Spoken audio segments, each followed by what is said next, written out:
everybody, and welcome to the 25th episode of the Round Rabbit podcast.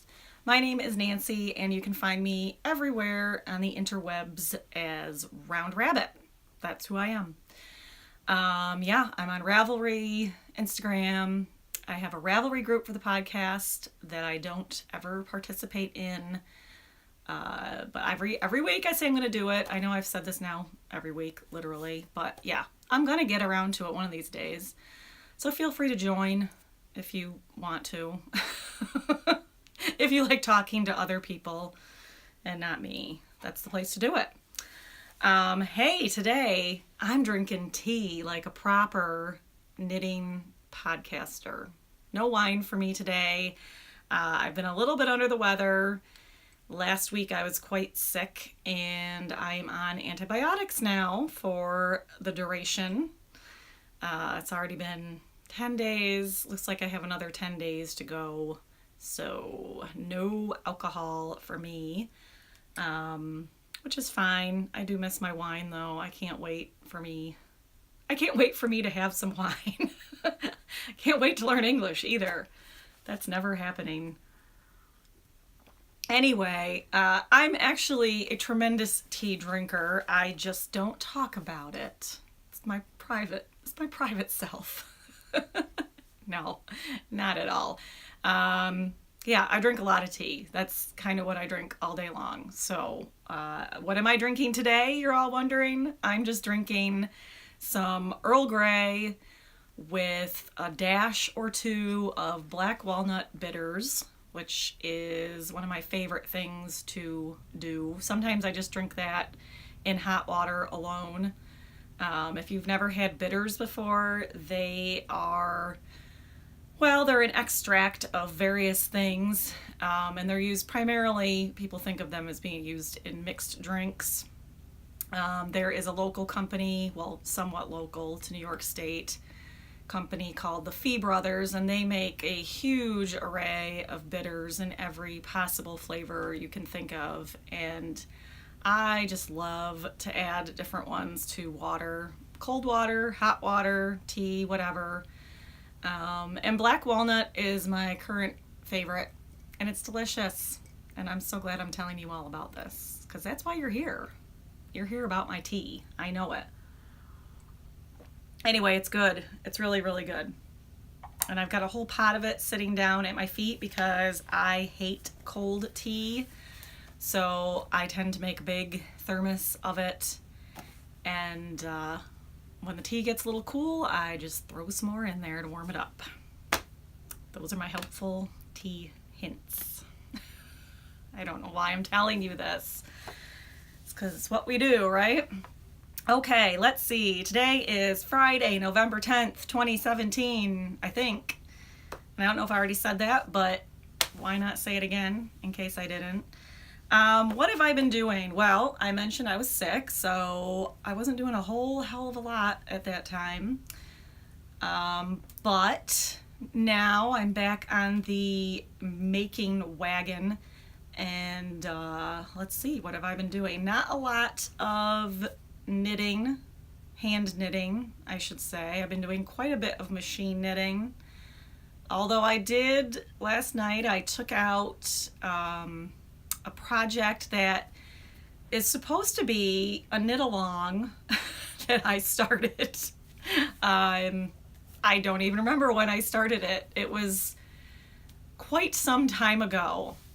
I know I was working on it in January, so maybe it was January 1st. Who knows? It's a knit along in the sense that I'm knitting it, and if anybody else wants to join me, they are welcome, but there's no deadline. There's nothing that's happening. When it's done, and if other people are done, those 2 people that are participating might get a prize. I might feel like celebrating.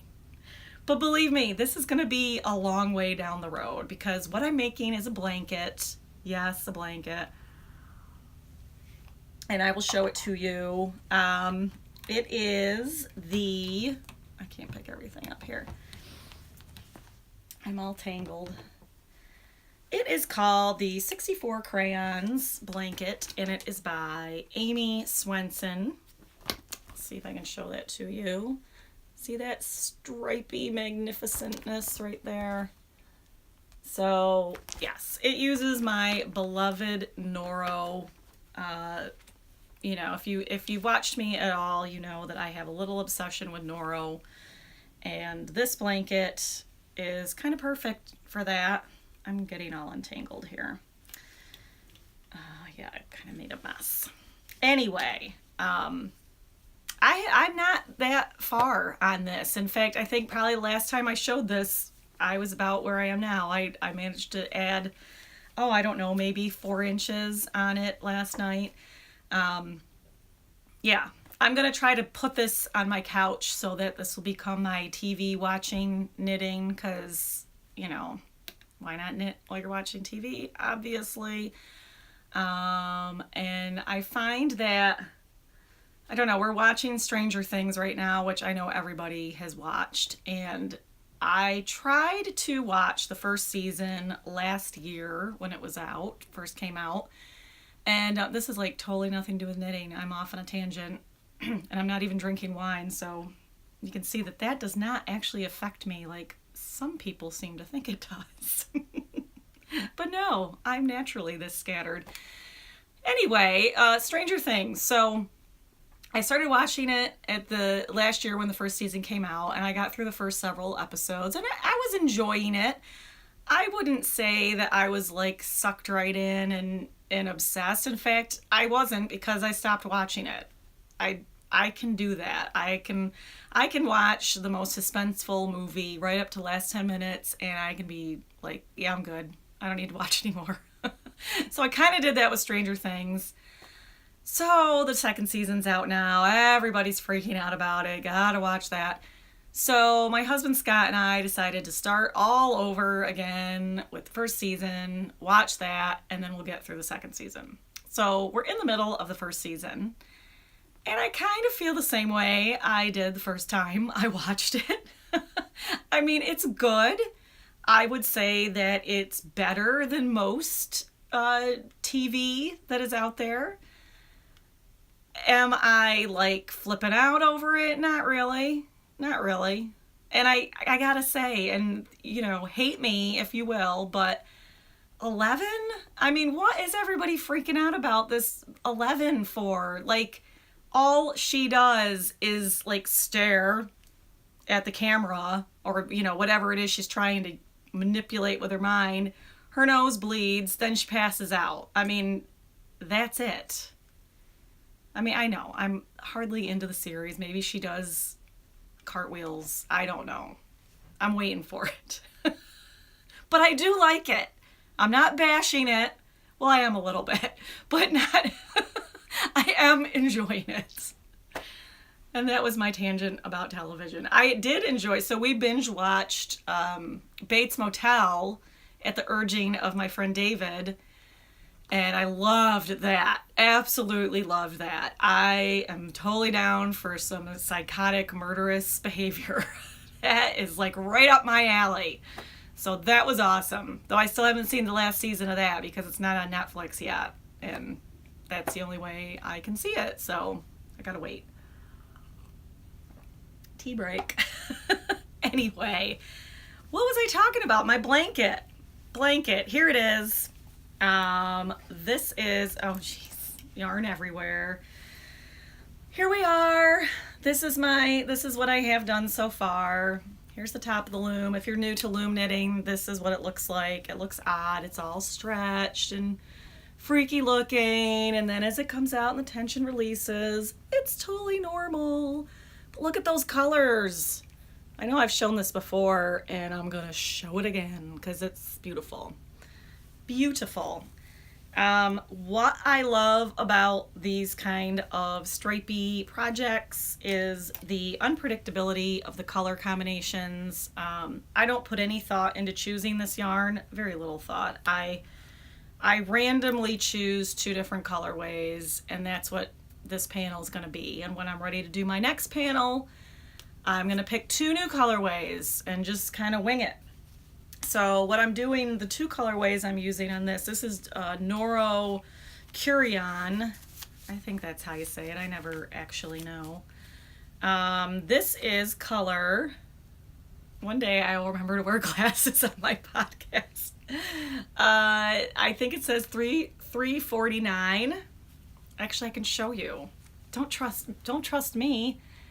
There we go. So yeah, as you can see, it's purples and pinks and some turquoise and all kinds of loveliness. And then this one is, I think that says 319. Colorway 319. And look at that one. Oh, that limey green. Heaven, orange. Oh, so good. So I'm almost done with the first two skeins, and I will be moving on to these. Are these skeins or balls? I don't know. Yeah, so when this panel's done, I'll pick two new colors and start another one. And then in the end, you have a collection of panels and you piece them all together and you have the most magnificent blanket ever made in about 10 years. That's my prediction. But if you want to do this with me, don't let me hold you back. You can blow right past me. You can finish. If you finish first, I'll give you something. I gotta pick my yarn up. I don't know what I'll give you, but it'll be something. So there. If that didn't entice you, I don't know what will. So that is the only bit of knitting, hand knitting. I feel like I gotta define that now, that I've been doing. I've still got a sweater that I need to assemble. All the pieces are done except for the collar. I was derailed a little bit when my sleeves were tight. I mentioned a few podcasts ago. And I still haven't really dealt with that. I kind of just put it in timeout. Yeah, I'll get back to that one of these days. Because now it is actually winter-like outside and I can wear it. It's been warm for so long. And today is awesome. A high of 25 degrees. Yes, indeed. And I think a low of 15 is going to happen tonight. And then it goes back to being pretty warm for this time of year, but I love it. I just absolutely love it. I go outside and just breathe in that cold air and nothing makes me happier in that moment. I just love it. It's just exciting. It makes me want to knit everything. It makes me want to wrap myself in wool. And just be so happy. And I am. Yeah. Oh, I might have shown you, if it came out okay, I probably opened the podcast with some footage I filmed earlier today, driving down my road, of starlings. They were amazing. I hope I can figure out how to attach that at the beginning of this and I don't even know if you can really capture it. I was trying to film it through my window of my car and drive at the same time. But oh my God, thousands and thousands of starlings just swirling and I love it. I love it when they do that this time of year. It is so fascinating to watch. Yeah, so hopefully you saw that. If not, you just gotta trust me that it was freaking amazing. Totally amazing. Okay. What am I saying? I guess I can move on to machine knitting, which is pretty much the majority of what I've been doing. I've mentioned before, I got a knitting machine. Again, I'm switching the words around. I got a vintage knitting machine. It's a white magic knitter. It comes from the 80s, early 1980s, I believe. And I've just been going to town with it, and it's just been really, really fun. So I showed you last time a wrap that I made. I made it to go with my Halloween costume, which was Frida Kahlo, which I did, and I think I pulled it off rather well.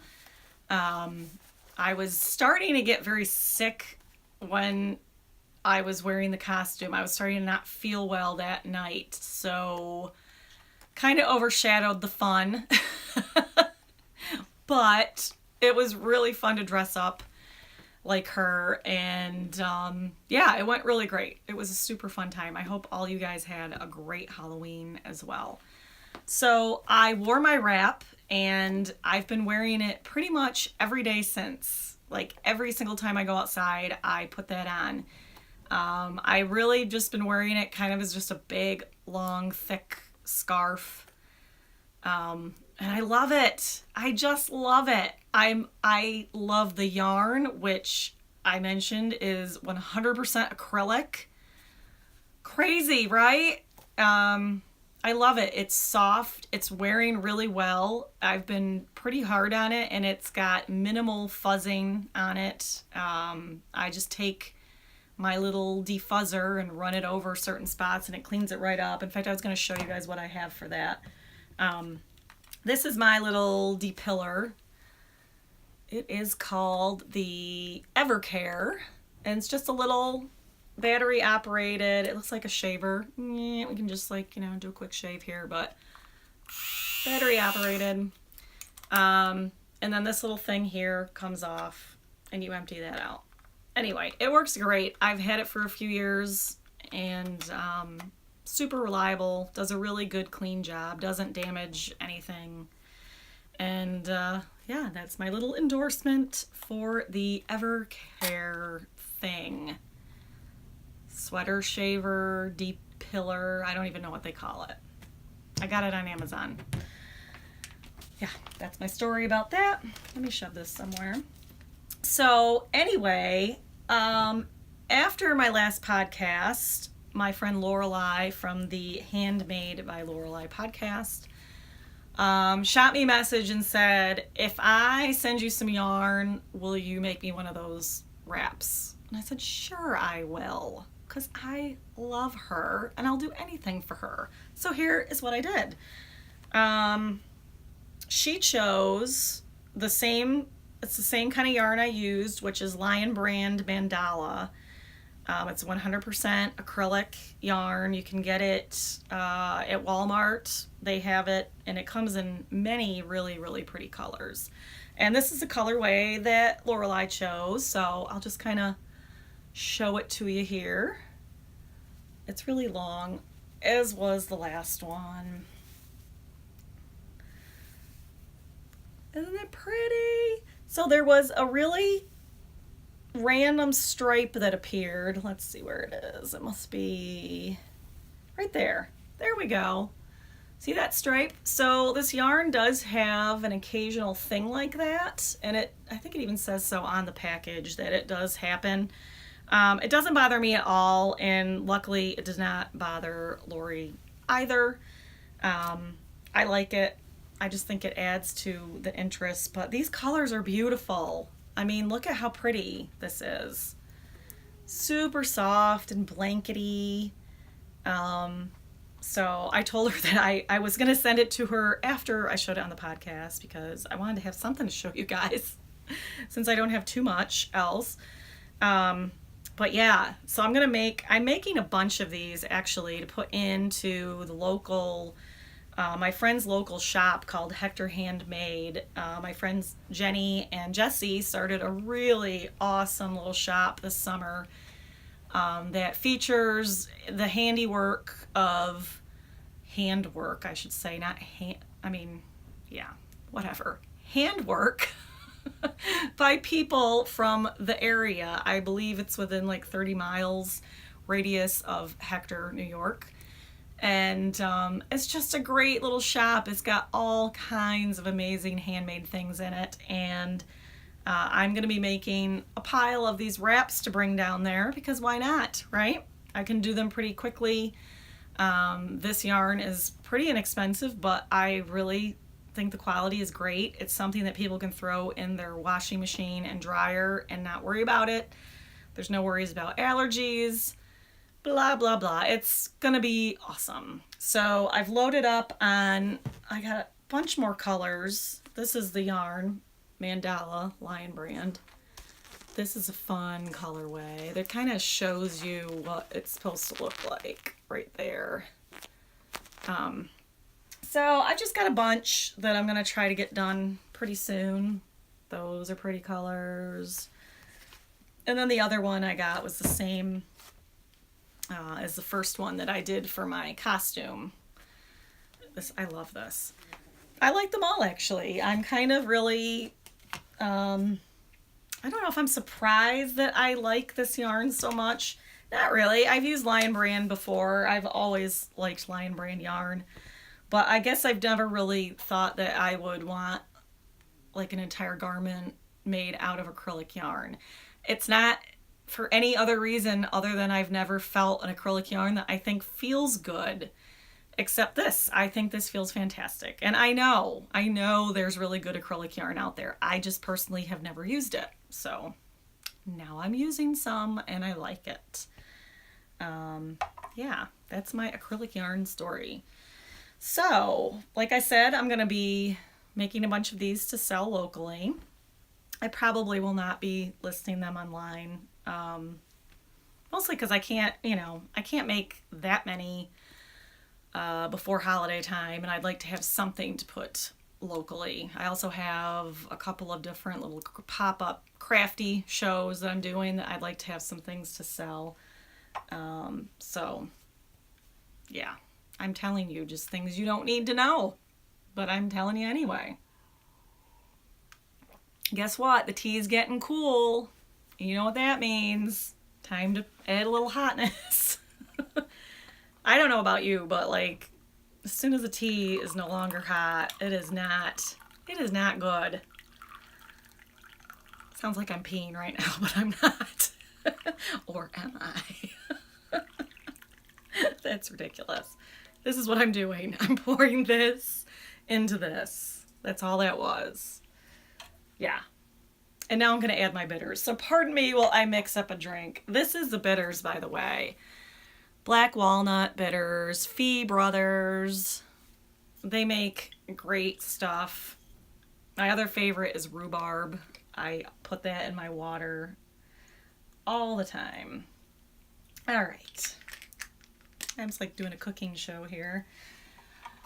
Anywho, okay. Really, the only other thing I have to show you is something I'm really, really, really super excited about. I talked about doing these last week. And in fact, when I got my knitting machine, this was really the idea that I had was to utilize it to make fabrics that I could then use for project bags. I just think that it's a great idea. I don't think I'm the only one doing something like this. Honestly, I haven't looked around. I try not to, I don't know. I don't want to be influenced by anything when I do something, so I don't sit down and look it up. But I'm certain that this is not anything that I have invented. But I'm really excited about it, and I will show you what I've done. So this was my test bag. This little guy right here. You can see that up close. So you might recognize this fabric. This yarn came from my Esk sweater that I finished a couple months ago and I wore to Rhinebeck. And I had some left over, so I knit it up and now I'm making bags with it. So this was my test bag. He's definitely not perfect. I'm keeping this because I can see some stitching. But it was really all I needed to do was make this one bag to kind of get an idea of what I'm doing and how I need to improve upon it. Sewing with these knitted pieces is not, I'm not gonna say it's hard. It's tricky. It's very tricky because I am cutting these fabrics. They can fray really, really easily. You want to make sure that your seams are wide enough so that there's no chance of anything coming undone. And they're very thick. They're very thick. And I've also got them, there's also fleece interfacing in here too. So they're really nice and squishy. And I just love them. So anyway, this one's mine. I'm so excited. I love it. So then I started making the serious bags. Yeah, so I can just show them to you. This is one. This one, I accidentally cut it sideways, which doesn't actually matter. I mean, I can do it whatever way I want to be doing it, but it was not the way I had originally wanted to do it. So that's why the stripes appear to go up and down. But check out that beautiful, I think that looks pretty dark, but isn't that gorgeous? Now these are all the yarns that I bought at Rhinebeck. So this whole batch right here came from the Scandinavian Knit and Weave booth called Heirlooms. I think I mentioned before, their yarns are just absolutely beautiful. The colors, I've loved them for years.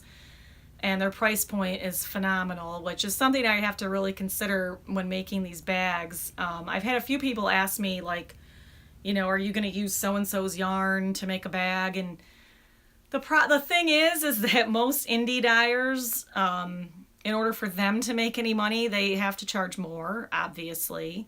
So it's not going to be cost effective for me to use most of their yarns. I'm using, a bag like this. Believe it or not, this is an entire skein of yarn with very minimal waste. I mean, I may have trimmed off, like that much, but this is an Aran weight yarn. I'm trying to remember how many yards, but it doesn't knit into too much. It's kind of surprising how small a piece of fabric you can make with one skein. This is definitely in the experimental stage, so I'm going to be, I've made a bunch of other fabrics with, like a DK weight seems to be the best. Seems to be the most economical. I can get a bigger piece of fabric for sometimes the same price. Does that make any sense? I know I'm going into things that you don't really need to know about, but these are all considerations because I want to start selling these.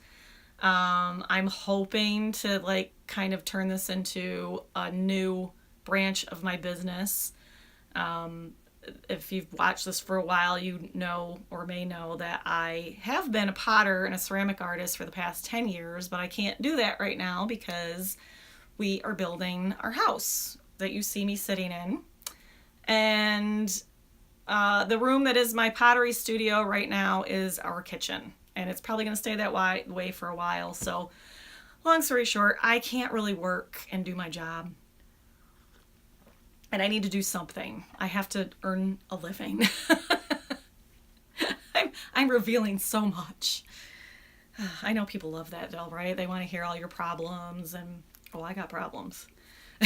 But I won't tell them to you. Anyway, back to the bags. Yeah, so this is the first one. All that hoopla. I'm lining all of them. I'm trying to keep things very uniform, mostly for simplicity's sake. So I'm going to be using, this is a really kind of a medium weight canvas. It has almost a linen kind of look to it on the bottom, and a light lining on the inside because most people say they prefer that. They can see things easier. So that's one bag. This is another one. Isn't that beautiful? Look at that. Gorgeous. These are all wool. I don't believe I will ever be using acrylic for these bags because I do an awful lot of pressing with a steamy hot iron, and I do not want to have to worry about melting anything. So these are always going to be made with wool or wool blends. And that's it. Yeah, so they're all gusseted too. They're pretty good size. I mean, this is just one size. I will be making big bags. I'm going to also be making some tote bags. Because that's what I use. As a loom knitter, it's not practical to have, I can't really fit. I can put my sock loom in this size bag, but that's it. I use a lot of tote bags, and so I'm definitely going to be making some tote bags so that I can actually use my own bags. Okay, so there's that one. Show and tell. This one, beautiful pinks and grays. Love these. And then this is the one, I finished this morning. I added a little touch that I will be adding on all the other bags after this. So here's this. And all I did, simple little D-ring on the side attached with some really thick, this is actually shaker, I don't know if they call it shaker tape, or it's what the Shakers use to make their chairs, webbing, chair webbing. I visited the Shaker Museum, which is, I think it's outside of Albany, New York. Fascinating place. And yeah, I don't know, if you ever get a chance to go there, go there. But they sell a lot of really cool things, and some of it is this chair webbing, which is a really strong woven strapping material. Anyway, that's what this is right here. So yeah, you can clip your keys on there, you can do whatever you want with it, but it just seemed like a good little feature that I should start adding to things, and it doesn't complicate things too much. So these are my knit bags. Yeah, I've got 4 right now. I'm gonna be making some over the weekend. My goal is to get these in my shop on Tuesday. So what day is that? Tuesday the 14th. Did I write that down? Maybe. I think it's the 14th. Yeah, I love these. I hope you guys like them too, because I'm really having a good time making them, and just using those knit fabrics in a different way is just really exciting for me. I like sewing and I like making regular project bags, and I'm sure I will continue to make those as well. But I really feel like using these fabrics that I'm making on my knitting machine is just another way to, I don't know, personalize things a little bit more, make them a little different, maybe make them stand out a little bit more from other things. I don't know. Anyway, I'd love some feedback. Let me know what y'all think. And yeah, that's my story of the bags. You might hear a bunny chewing on a magazine right now. I gave her an old catalog to shred, and she's having a good old time doing that. And you probably can hear her. She sounds like she's munching on lettuce or something. She's noisy. Okay, I think that is really all I have to share with you this week. I don't believe I have anything else. Let me check my notes real quick. Yeah, it's a pretty light week, and this might be a really short podcast, which may or may not please you. I don't know. But yeah, so I guess that's it for now. I feel like I should say something about the recent election. I will just say yay to the recent elections. Yeah, I felt very good and positive overall about things going on in this country, politically speaking, at this last election day. And that's all I'm going to say about that. Sometimes I feel like saying more, as you may know, and I don't right now. If I was drinking wine, I probably would, but I'm drinking tea, so I'm just not going to talk about it. Oh, that's so good. You guys got to try that. Get the black walnut bitters and stick it in your Earl Grey. Sounds painful, but he doesn't mind, believe me. Okay, I'm going to end this nonsense right now. Thanks for stopping by. I don't think I've ever said this before, but if you like my podcast, please hit subscribe even. Why not? You know, then you'll never miss out on the goodness that is the Round Rabbit podcast. Oh man. All right, I have nothing more to say. Hope y'all have a great weekend, and I'll see you next week. Bye bye.